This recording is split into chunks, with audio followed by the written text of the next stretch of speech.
سوال داسې دی چې امام ولاړ دی په مانځه باندې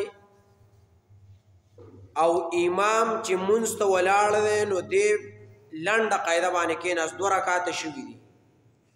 چې په لنډه قاعده باندې کېناستو او د مولوي صاحب اوس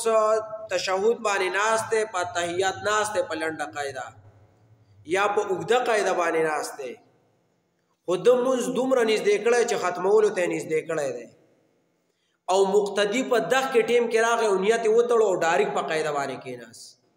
یا په لنډه قاعده کېناست یا د مولوي صاحب اوږده د امام اوږده قاعده ده او په هغې کې ورسره شریک شو نو آیا اوس دا کم مقتدي چې راغی چې مولوي صاحب چې دې څنګه کېناست مولوي صاحب ته سلام وګرځو دله مونځ شروع کړی پکې نه دی خو کېناست یا وی التحیات لله چې څنګه مونږ شروع کړو مولوي صاحب ته سلام وګرځو یا ته 3 رکعات ته پاسید نو اوس مسله دا ده چې دی به د التحیات عبده ورسوله پورې پوره کوي او که به نه پوره کوي تشهد به پوره کوي که نه به پوره کوي نو مسله داسې ده چې یو مقتدي راغی امام په قاعده باندې ناست دی یا په لنډه یا په اوږده باندې او مقتدي ډایرکټ په قاعده باندې کېناستو ډایرکټ په قاعده باندې کېناست مولوي صاحب یا 3 رکعات ته پاسید یا د 4 رکعات سلام وګرځاو او مقتدي چې څنګه کېناست نو دا کار وشو چې سلام یې وګرځاو یا 3 رکعات ته پاسید نو اوس دا چې کوم مقتدي نیت تړلی دی او په قاعده باندې ناست دی په ده باندې واجب دي چې د عبده ورسوله پورې مونځ ورسوي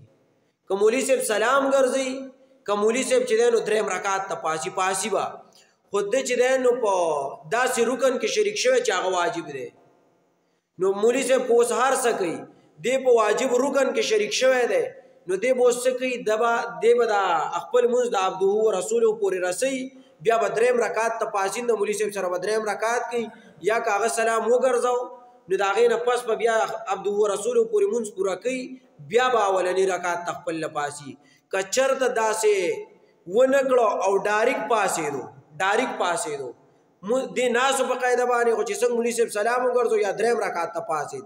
د مونځ پوره نه کړو د عبده ورسوله پورې او ډایرکټ ورسره پاسید سیده سهو پې واجب ده سیده سهو به کوي